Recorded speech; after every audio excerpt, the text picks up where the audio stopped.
Rewind the Dynamite from the post-wrestling site. AEW, lighting up the fuse. Sit back and enjoy the bubbly as we hear from John and Wai Ting. Where we're going, we don't need roads. And if the buck stops here, this thing might blow. Everything you hear are opinions of the show. And if you don't like it, go to the forums and let them know. Let them know. And we welcome everybody for our review of Dynamite coming up in just a few minutes, but do want to alert everybody that we have Rewind Away dropping on Thursday. We are going to be chatting about the Bret Hart playlist from 1996, 1997. That's going to be dropping postwrestlingcafe.com. And then as we march towards the weekend, we have Rewind to SmackDown Friday night. Wai and I will be here after a 3-hour edition of SmackDown. And then into the weekend, we have Collision Course with Kate from Montreal and John Ceno. And I will be doing a show with Eric Marcotte Sunday morning, 11 a.m. Eastern, covering UFC 312, which has 2 notable championship fights. And then there's a lot of other fights on this card from Australia as well. Okay. Don't forget Post Pro Res. That's coming out with Karen Peterson, WH Park tomorrow on the free feed. Friday on the free feed. Tomorrow on the free feed, we're actually putting out John's recent audio update where he writes these opinion pieces, and he's always done it in written form for the website, but now he started to do audio versions of those for patrons. We're going to release one of the ones he released last week talking about The Ultimate Fighter Season 1. Yes, so a lot of great stuff coming up both this week and beyond. I do want to make mention that on Tuesday, February the 17th, I'm going to be doing a show with Braden Harrington and the 18th. The 18th? Okay, got to get these dates right. Tuesday the 18th. We're going to be doing a show on Saturday Night Live. We're going to review the 3-hour 50th anniversary special, and we will be putting together some of our lists. The best sketches, the best hosts, and the best players over 50 years. So that is going to be coming out on February. That's a lot to choose from. It is quite a lot, yes. And our list will be absolutely perfect. There will be no debate over any of our choices as well. So myself and Braden and Jordan Goodman. So the 3 of us will be doing. You invited him? Are you sure? He is coming on board, I was told. All right, good luck. Yes. So, man, you say that so dismissively. I don't know. Okay. Well, troublemaker, that guy. I'm looking forward to it. That's coming up in a few weeks. That will be available on the Post Wrestling Cafe as well. Tonight, Wai, the Gateway Center Arena. The Gateway Center. Gateway. I mean, I don't know. I'm assuming some sort of like internet provider. I imagine this was like a drug trade or something. Like this is the. Is this like the marijuana of arenas? Leads to the big arena in town, which is like your heroin, or no? State Farm Arena is the smack. Is AEW a gateway to what? It's a gateway to Max, the streaming service. Okay, that's what they're hoping for. Yeah, I have nothing. First of all, I thought this venue looked great on television. This crowd, it was basically 2,400 people was the last number from WrestleTix. With the exception, I would say, of like one match, I thought they were great throughout the 2 hours. Like they were so lively. There was so much chanting on this show. It felt like it was exactly what Will Ospreay said, that this had like this party vibe to it. And it's not too often that I think we get that kind of reaction from these AEW crowds. Well, I would say, judging by this episode and Raw from last week, I think every wrestling show should take place in Atlanta. I think every show has taken place from Atlanta in the last 3 weeks. At the very least, I feel like it's on my bucket list to experience a wrestling event in Atlanta. I've never been to the city. They make all of these look incredibly fun. It's purely Atlanta, yes. Well, so we had Raw, we had NXT. Tonight is Dynamite, and this weekend, MLW's doing a super fight in Atlanta. So maybe you should fly down for a super fight. You know what? I might wait for the dollar to be a bit more stronger before I do that. Yeah, I mean, if you fly down there, they might not let you back unless we got to pay a tariff for a way to come back. So anyway, great crowd. And Renee Paquette previews the main event between Ricochet and Swerve as they're making their arrivals. And then she speaks with Jay White, who's got a newfound relationship with Cope.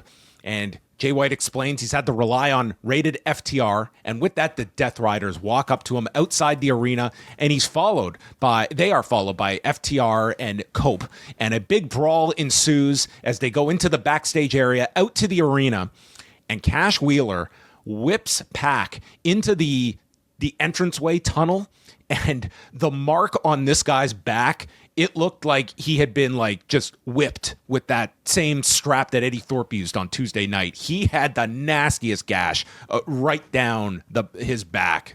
Did not look like something you'd want to be sitting back for a long plane ride home afterwards with. But Claudio ends up, first of all, there was a shatter machine onto Pac, and then Claudio takes the bullet for for Moxley by taking the spear from Cope, and Cope gets on the mic asking if Moxley still has a set of nuts because he wants to face him at Revolution. And John Moxley, you want to get nuts? Let's get nuts. And then John Moxley denies him and does not want to face him at Revolution. So instead, Jay White issues his own challenge for a Brisbane Brawl with him and Cope teaming up to take on John Moxley and Claudio. And this is Cope realizing he's just been booked for a 20-hour flight for this impromptu match that Jay White just volunteered him for. Yeah, so Mox never agreed to this one either. He could have just said no to this one too.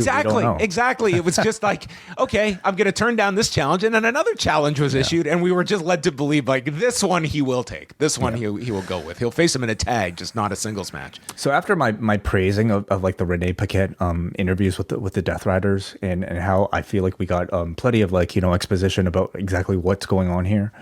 I thought it made no sense why Mox would turn down the challenge from Copeland. Like, I thought he was here to, inspire, this roster. Yeah, like to get them to work hard. So, like, how exactly does it fit their MO to be denying challenges? That I found Cope hasn't worked hard enough. Guy just missed all this time due to a broken leg. What have you done since you got back? Okay, so he did say something to that effect, didn't he? Moxley says, "What you don't deserve it." Is that right? I think he'll deserve it after this Brisbane Brawl. Yeah, I think so too. That would be my thought. Yeah. Does every hardcore match need to be named after a town? Yes. Yeah, the Brisbane Brawl, a Toronto Tussle. Yes, the Atlanta Attack, amalgamation, the Atlanta Annihilation. Sure. Okay. Otherwise, it was an okay segment, perfectly fine is what I would suggest. I like the little detail of Marina Shafir carrying Renee away at the start of the attack, almost as if they were boss's orders, like, hey, you make sure my wife is okay, but while we, unleash havoc. But other than that, how can you hate this man? He has his priorities in check, okay? But I would also suggest, how can you like this man? And more importantly, how can you like this angle? Like, if this ended That's the the show, bigger problem, Way. It's not so much how can you not like this man? It's how can you like this booking? Like, the heat is the booking. Sure. And that to me is still the struggle with all of this. So I do understand that frustration. And they set this match up for Australia, and you would think, coming out of this, I would just have, I think Moxley needs to be put into a situation. Claudio should not be the fall guy here. I think this should be Cope pinning Moxley and give this, a big, newsworthy finish coming out of this. This is not just your New Japan multi-man tag where, isolate the guy that's going to take the fall, and it's very predictable. This should be, if you're going to go with this as your pay-per-view match, put all your resources behind it to build it up as much as possible. So that is added. Moxley pending his approval of this match. And then, after being literally the goading for this match, is Buddy Matthews is from Australia. And for weeks, he's been calling Okada a bitch. And Okada is no bitch. And this has pressured him to accept this match for the Continental Championship at Grand Slam in a week's time. It works. I am no bitch. Yeah, just call your opponent a bitch enough times and it works. So. We can agree. Now that the Continental Classic is over and you've got the Young Bucks that are away, like Okada is... There's just not a whole lot going on with Okada. He just kind of is just there. Yeah, the Elite aren't a thing anymore, right? Can we, like, I guess maybe there's still loose affiliation, and whenever the Bucks decide to come back, I'm sure they'll tie up that loose end, but there's certainly no faction. There's no Jack Perry. There's no Young Bucks. It's just Okada doing these backstage segments, and he wrestles occasionally. Mm-hmm. Yeah, I guess a bit of a holding pattern for the time being. Don Callis comes out after Will Ospreay to announce that his opponent tonight is Mark Davis, and... Boy, Will Ospreay. There was a time that I was very much negative on this man selling in his matches, more so his facial expressions because they were so ludicrous. But the man has become like a really great seasoned performer in many senses of the way. This was a throwback to Will Ospreay, and look shocked. And he tried. And I'm sure Ruby Soho thought that this deserved an Oscar, but I did not. And this also was very convoluted. I will give them some credit to try and explain this. But first of all, Don Callis goes onto commentary to explain that when Mark Davis was in the hospital, he gave his power of attorney to Kyle Fletcher. Now, let's remember, the man was not in a coma. He had a knee injury, okay? I don't think he was put under for longer than a torn ACL would require, but he had to give over power of attorney. This is like the level of like a president that's going to be, in a comatose state for several hours. So Kyle Fletcher had power of attorney. Therefore, they own Mark Davis, and he has to go along with this. Number one, this would have been more helpful for Don Callis to explain this so the live crowd would know this dynamic, because they just totally dumped on Mark Davis for turning on his friend. This also makes no sense because Mark Davis has been back and been wrestling the Don Callis family in many matches, and now all of a sudden it's, I had you under contract this whole time. So they were trying to make sense of this, but in doing so, it only created more logic gaps that for me were... Like, you really cannot explain them. I'm never really a fan of just, like, getting into contracts. Contracts are the worst in this company. Contract storylines have virtually always missed in this company. Yeah, please leave the contract discussions to the online audience. You know, people like John Pollock and Brandon Thurston who might be able to dive into some of that a bit better. Leave it out of the professional wrestling turns and angles and all that. I could see maybe in storylines some sort of like dispute taking place after those matches. You know, they were trying to explain maybe why this being the reason why we haven't seen Mark Davis for a period because of this sort of legal tie up that he's been involved in. You know, they benched him. They Ricky Starks. Maybe he needs Mojo Rawley to be representing him. Clearly, he's got a terrible agent here. The other thing is, I can presume that like the contract also says, Mark Davis, you don't just have to be a part of the Callis family. You have to look really excited about it too, because Mark Davis came out here like playing to the crowd, like full on heel. Did not look like he was being like forced into this at all. Like he just played very much a straight heel. So I don't exactly know how to explain that one, but yeah. Kyle, it's my knee. I need to sign over my rights to you.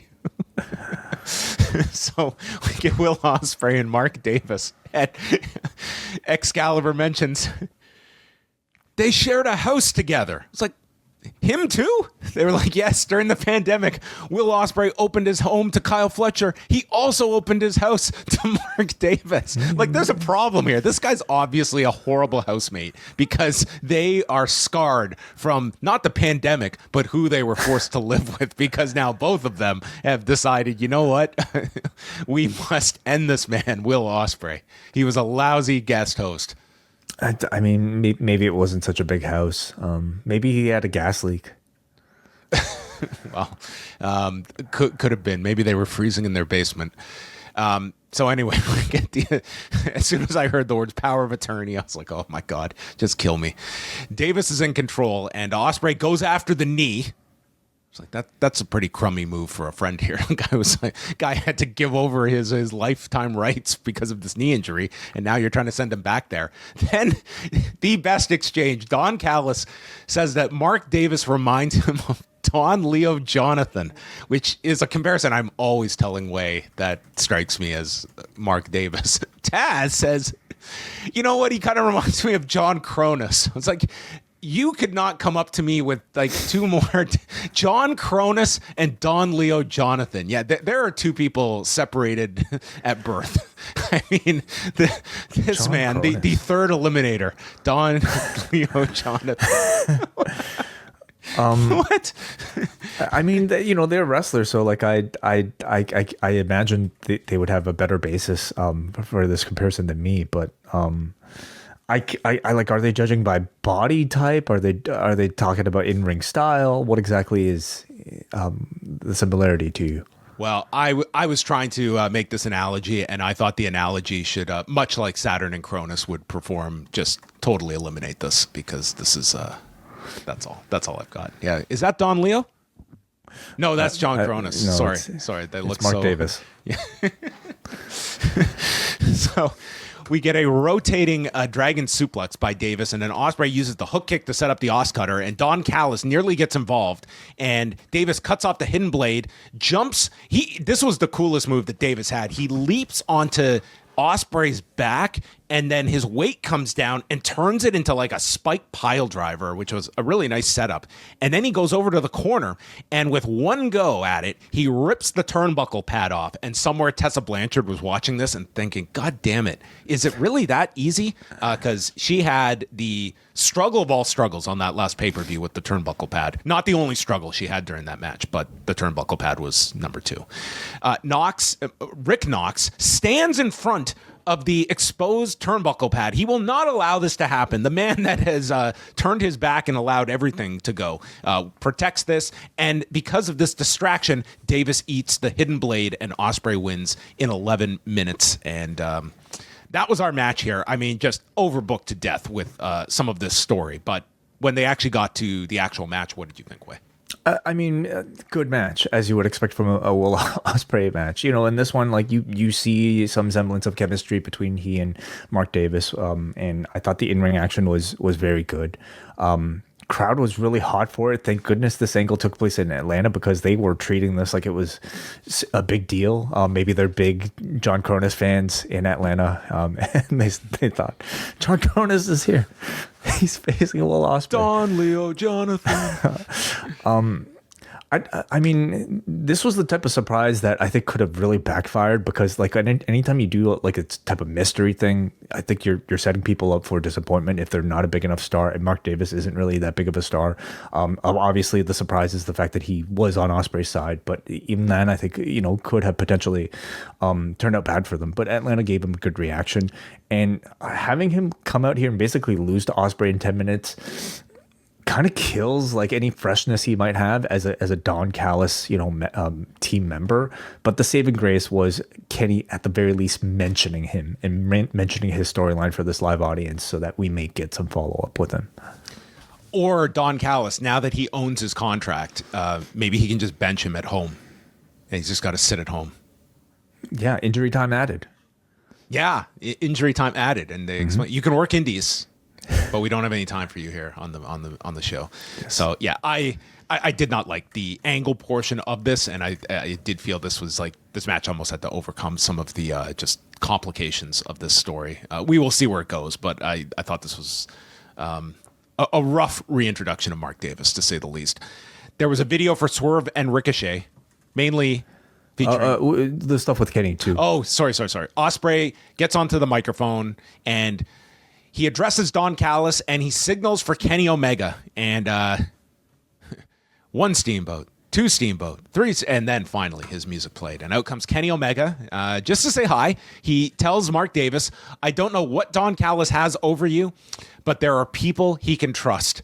And Mark Davis was like, yeah, obviously not. The guy who I gave my power of attorney to, I cannot trust him, and I'm screwed. So Kenny promotes his return to an AEW ring happening in Brisbane against Takeshita and Fletcher, who are now out with Callis, and they will get to feel what Kenny Omega is feeling. The future is the two of us. And then good night and goodbye. And my God, they just doubled their production budget with this pyro that went off. And even Kenny Omega seemed like, what the hell is going on here? This was very excessive. Yeah. Like, this is just a promo, guys. I'm not even dressed up. He literally had almost nothing to say. Yeah. Like, all he said was, tag match, I'm coming back. All things established. Like, there was literally nothing other than, hey, look, it's me. If he's back there, I think the crowd would want to see him. So, well, yeah. Sure, yes.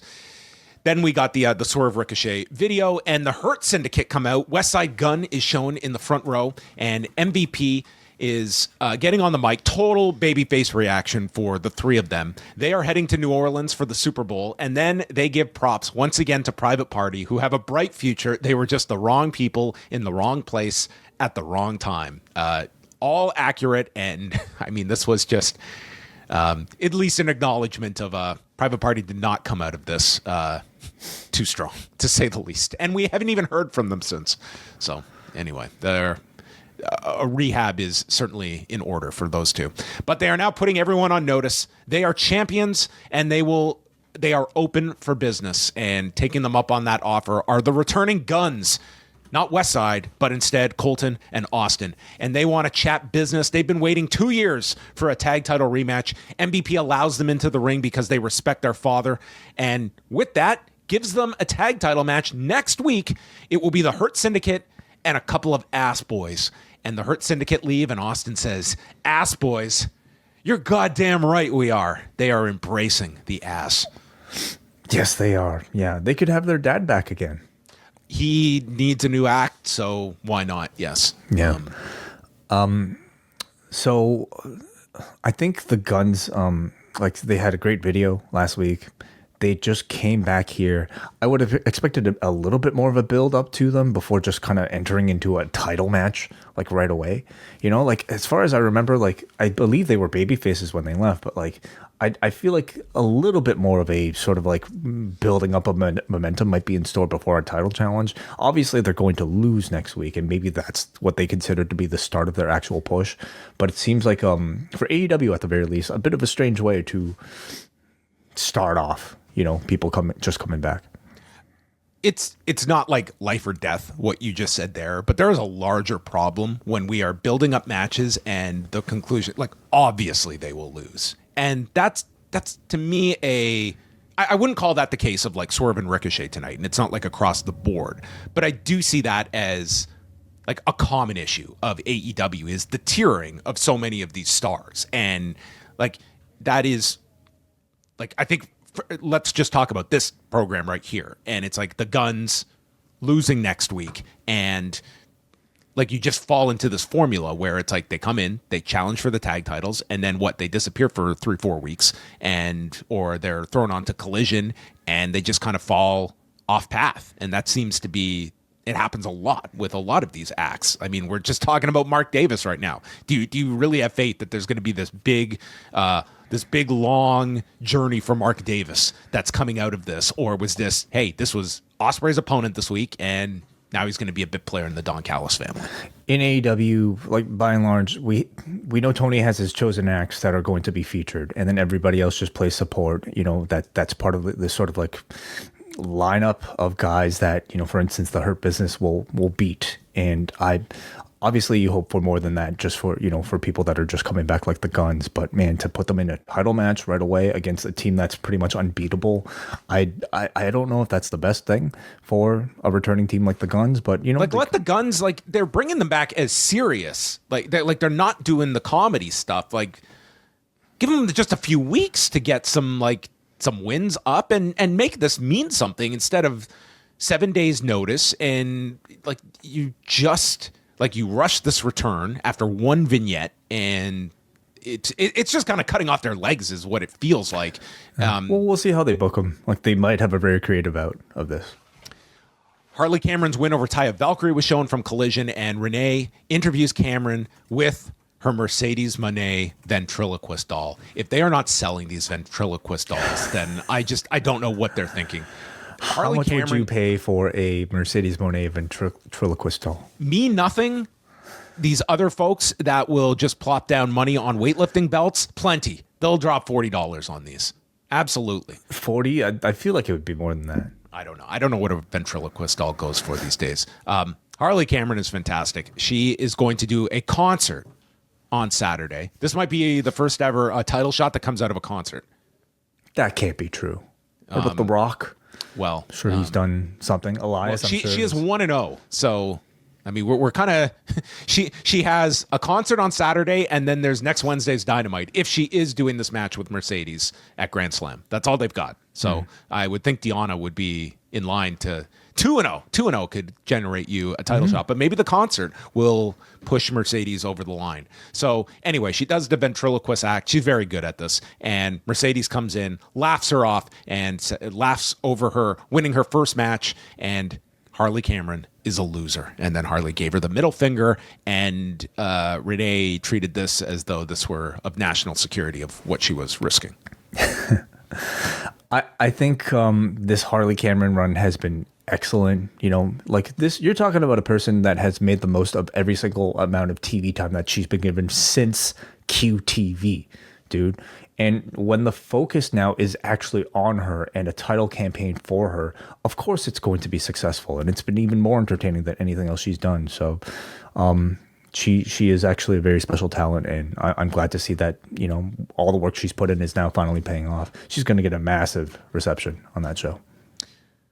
Then Renee interviews Hangman Page and asks about him going into Swerve's locker room last week, and Page just dismisses it, calling it a mistake, a moment of weakness where he was seeking him out. Never ask me about that again. I will say, I thought that this was really, I like this, where you're curious about where this is going, and of me not having faith in certain aspects of AEW booking. This is one where I do feel this will be followed up on and have a purpose to it.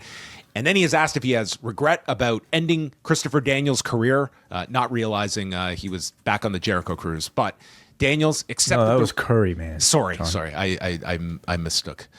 Daniels accepted the risk of a Texas death match, has no regrets. And then we cut to Max Caster, ask him to wrap this up, and wants Hangman to do the same thing that he did to Daniels to either Anthony Bowens or Billy Gunn. But Page suggests, well, you're here. Why don't I hurt you? And he chases after Max Caster. And what a chase this would be. Apparently going all throughout the next match and into the next segment.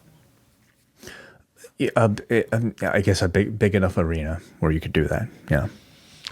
Brody King. I'm very interested to see the Swerve stuff. You know, they're kind of like, it seems like it's a long-term thing, and they're mentioning it just enough to keep it in the background to keep us interested while they're continuing to push all of these different elements like Daniels and now Caster. Brody King and Buddy Matthews against Konosuke Takeshita and Kyle Fletcher. This was a great match. The Hounds of Hell, Brody King and Buddy Matthews. Don Callis is out. He's on commentary again, and Excalibur asks him if he's aware of what the law of diminishing returns means, coming back for a second time. All four are on the floor where Fletcher and Takeshita are placed on chairs and hit with King's running cross body, and then they got the advantage on King during the break. King would pop up from a German suplex, and Takeshita avoids the gonzo. Both go down, and the crowd is applauding this. In come Matthews and Fletcher. A fan facing the hard camera had a sign that read, Mr. Ripley, and then he proceeded to hit this incredible tope con hero onto both. So correct that. He is the talented Mr. Ripley. Yeah, and then Matthews goes to the top when Okada's music plays, and then Buddy Matthews just stops everything he is doing. And he just fixates on this screen, and he's watching, and he's watching, and there is no Okada. They blame Callis for orchestrating this, and he does regain his bearings, but then they double team Brody King with forearms, and it ends with Matthews being thrown out, and King is hit with the assisted brainbuster. Kyle Fletcher gets the pin in 14 minutes and 15 seconds. Pretty goofy with the Okada stuff, but I did think this tag was pretty stellar, and I thought Buddy Matthews in particular looked really great in this match. Yeah. Now that Malachi Black is gone, we're finally getting a Buddy Matthews taking a big step up. I don't recall stating that I was gone. Oh, I'm sorry. I'm going to keep beating this dead horse.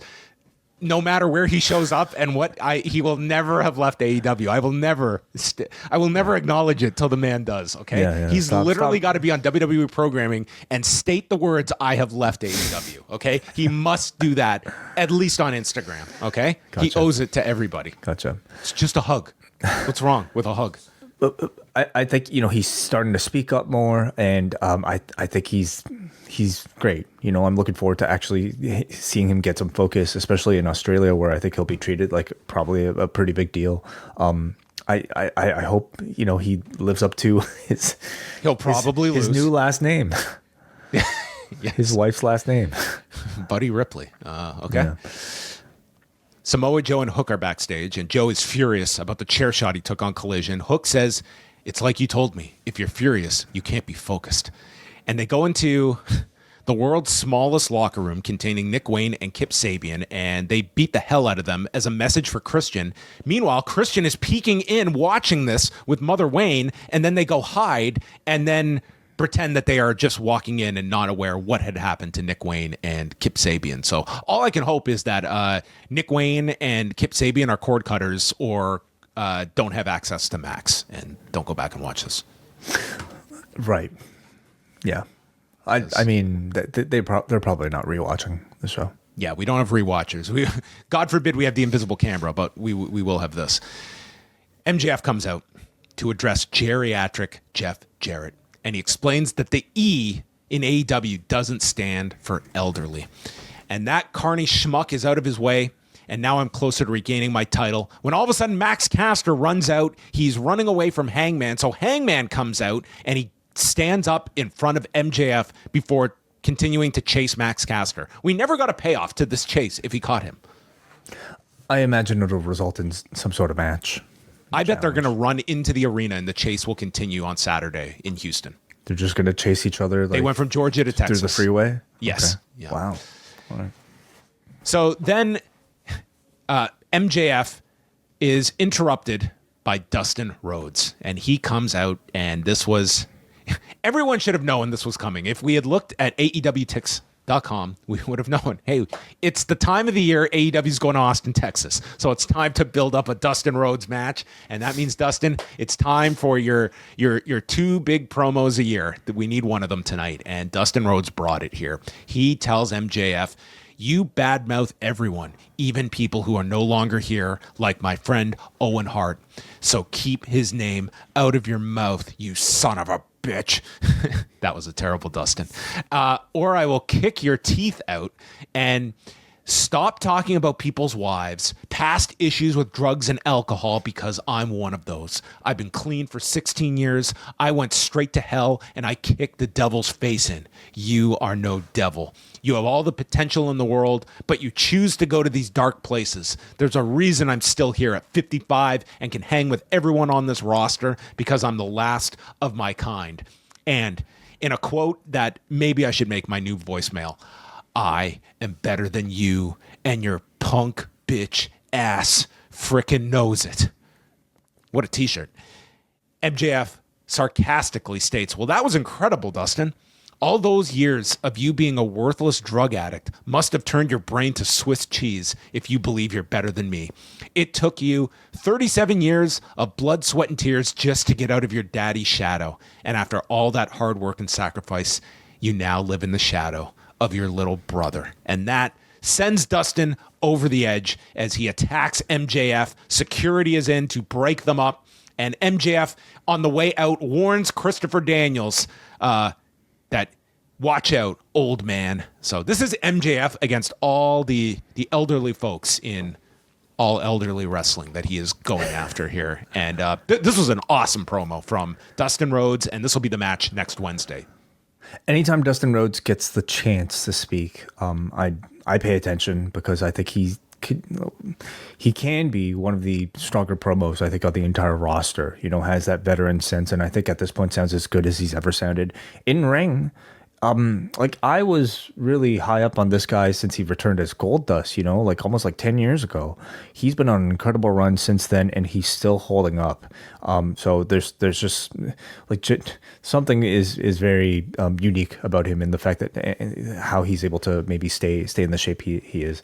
I'll tell you, I think I'm more excited about this match than the Jeff Jarrett feud at this point. Like I'm both in ring and on the microphone. I feel like I'm more interested in a Dustin Rhodes than a Jarrett. Well, it does tell you that it will probably be MJF Jeff Jarrett at the pay-per-view, I'm thinking. Sure. Yeah, I think so.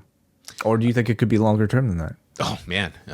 Yeah, maybe it's I don't know. I don't know how far you go with this with Jeff Jarrett. There's certainly obviously, Jeff Jarrett, I think there's a lot of support for Jeff Jarrett. I also think that in this role, it's also an indictment, I think, of the company where he is such a featured player when there is all of these other acts that are scrounging for time. And you're looking at the amount of time and resources you're dedicating to Jeff Jarrett. Is the payoff worth what you are putting into this? His big story is the Owen, of course, and then presumably maybe something at All In as well, if it has to do with the Owen. And then it's the big retirement match, which might still take place this year. So we'll see. But MJF's big program, of course, is with Hangman Page. So maybe Revolution is Jarrett and then Page after that. Yeah, there is quite a lot going on here, but I thought this was a really great segment. Then we go to Timeless Toni Storm and Queen Aminata. And this featured Mariah May on commentary, and Justin Roberts announces playing the role of the Glamour Mariah May, Timeless Toni Storm. And Toni Storm walks out to Mariah May's theme, and I get on Buddy Matthews for being just fixated on Okada's music. You would have thought that Mariah May was just informed that like she's being deported. She was so bothered by this, and obviously she has to sell this, but it was really hard for me to really get into like this. This is this grand injustice that this woman is dressed up as me, and I refuse to call her match. I thought Mariah May gave like the perfect look. Here it was the perfect reaction of disgust that this was happening. Well, I mean, you have to sell it. You have to do something. I understand you have to sell it. It doesn't mean to me that this is a, I don't know. I just felt this was this did not work for me. I Really? did not. No, I did not enjoy this. I thought this was one of the best things on the entire show. She, first of all, like nailed it. She looked great for what this was going for. Absolutely. Yeah, I mean, and it plays directly into everything that has been a part of their relationship. May cosplaying as Toni Storm was like sort of the initial spark. They're all playing roles here, and this was the next step. It was the reverse. So why is this so horrific?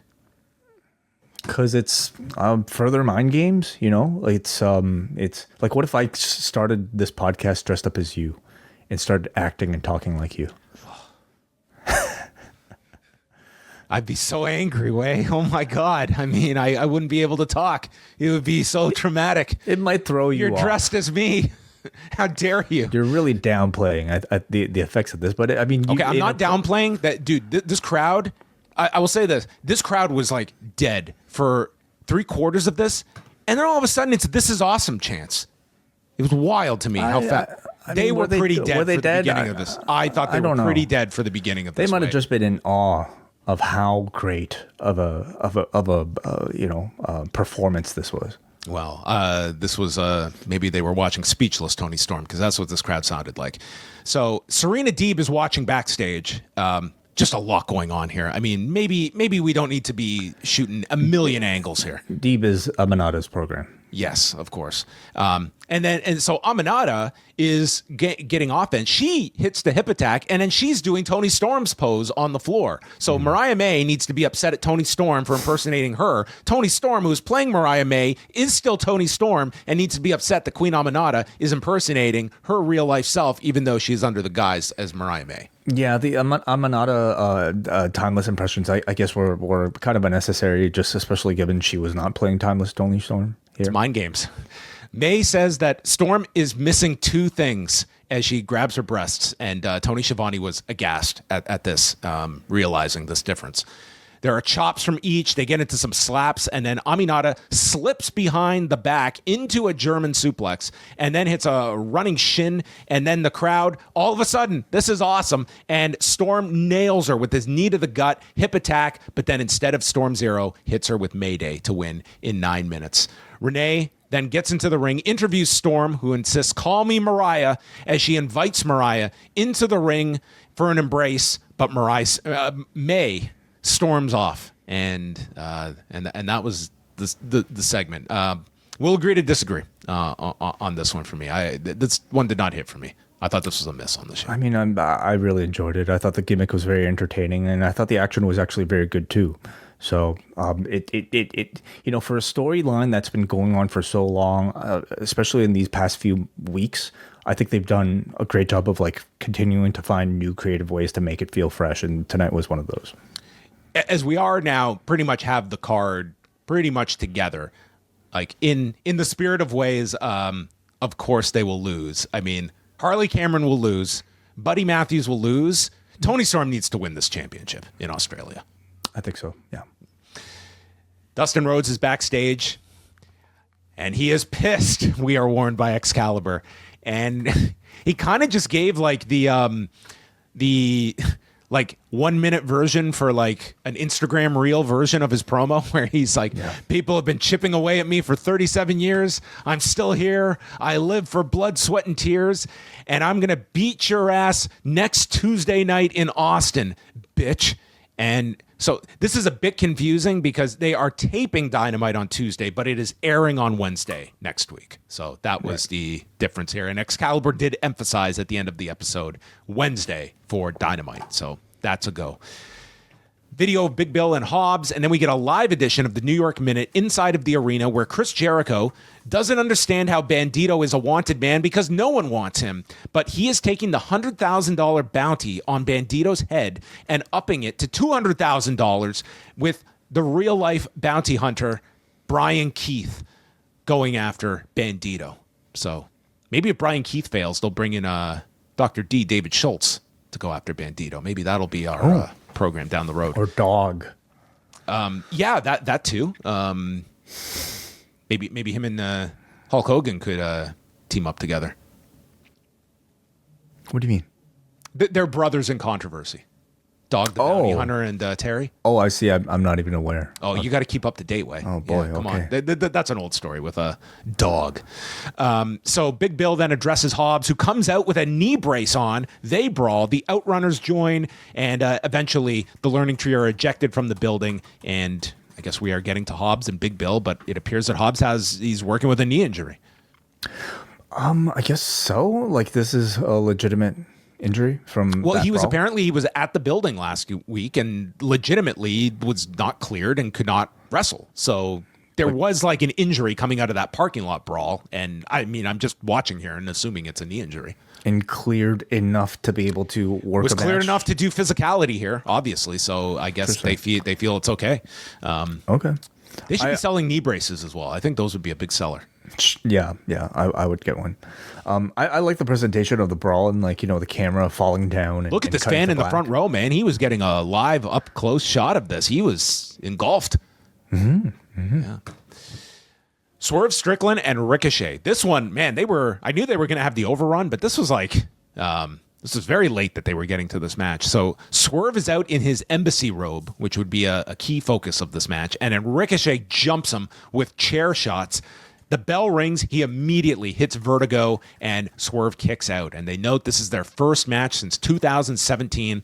They start to fight on the barricade, and they are balanced on top of this barricade. and Ricochet goes for a jumping Rana, and Swerve catches him, maintains his balance. There is no wobbling. This was incredible. And then he just drops Ricochet back first with a power bomb on top of this guardrail. I mean, this did not look fun to take for Ricochet, but in terms of the execution of this, I was just amazed at the balance here and how coordinated this ended up being. Amazing. Yeah, I don't think I've ever seen a spot like this before. This crowd, I mean, the bald stuff, I mean, whenever you think about these chants, man, did this crowd get into them. Bald forever, Trevor is bald chants, just all variations of them. And it added quite a lot of heat here. And there are multiple powerbomb counters, ending with a Swerve power slam, then into the flatliner and house call, lands the Swerve stomp, but Ricochet kicks out.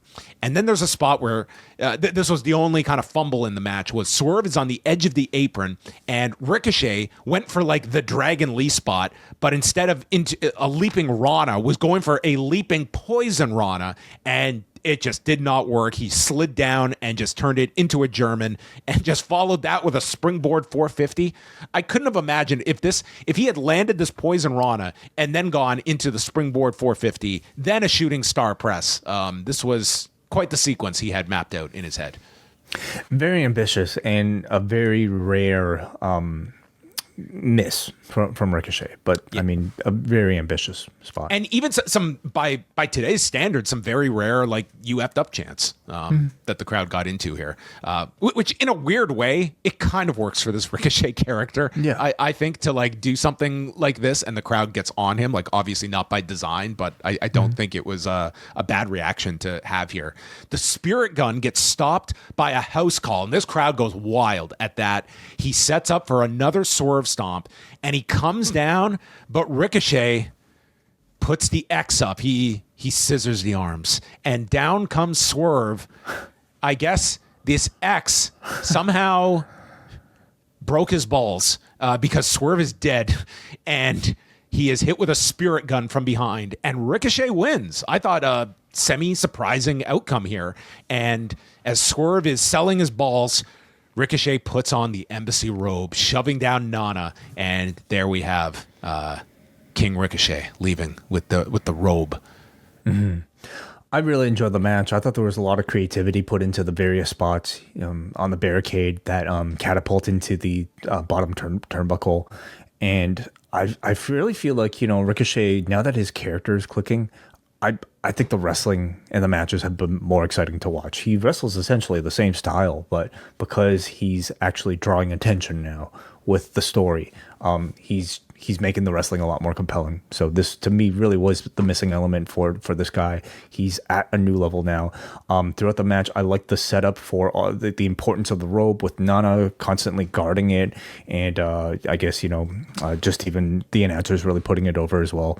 Ricochet stealing it, I think, is a great idea that hopefully might satisfy some of the people that feel like the scissor spots are maybe a little bit too grotesque, too violent. And this is more, I think, of the speed of like traditional wrestling fare, stealing like a personal belonging of somebody else's.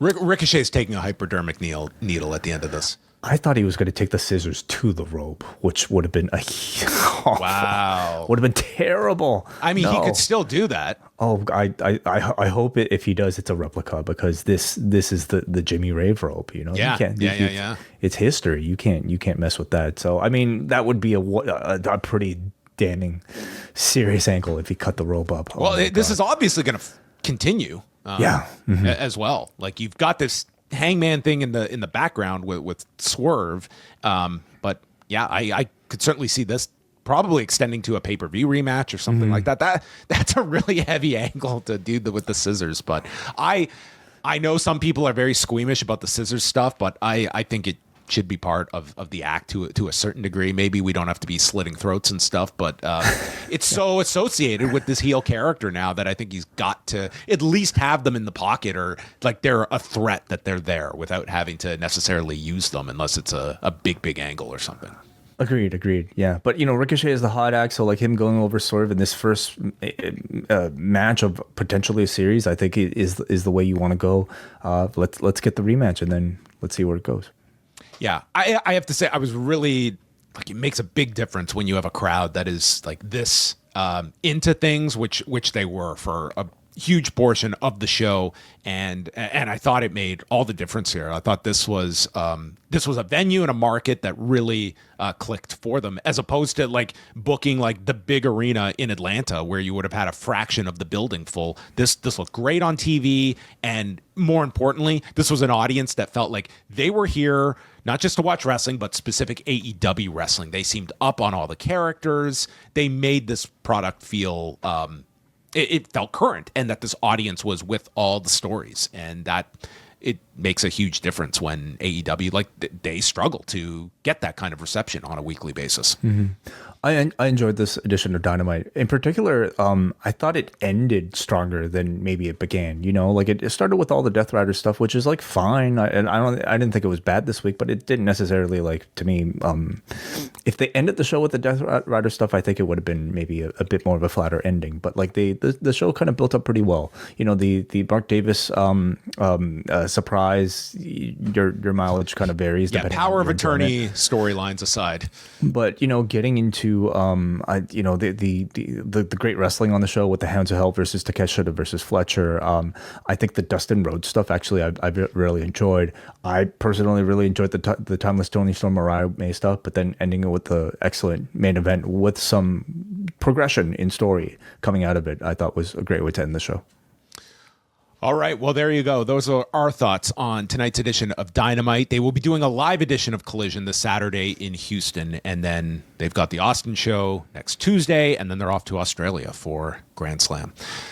We are going to be continuing things for the XL version of the show. So if you want to jump on board and stick with the show every single Wednesday night, you can do so at postwrestlingcafe.com. $6 gets you a 30-day subscription, and that includes the expanded versions of Rewind to Raw, Dynamite, and SmackDown, plus our bonus editions that we put out monthly, including 2 editions of Rewind Away this month. We will have coverage from Kate and Wai on Grand Slam Australia. Next Tuesday, Karen Peterson and Bruce Lord are covering New Beginning in Osaka, and then Wai and I will get together for a Ask Away mailbag session where we have a lot of questions to get to this month. That will be coming out in February, along with the SNL special and the show that has taken the world by storm, the launch of the book club with John Pollock and Neil Flanagan. All right, folks, get your books out. We are reviewing There's Just One Problem by Brian Gewirtz, former lead writer in WWE, talking about his decades working for WWE. We thought this would be a good entry point for people. We're going to both read the book. We're going to share our thoughts about it, and then put it out for our Double Double and Espresso members. So all of that can be found postwrestlingcafe.com.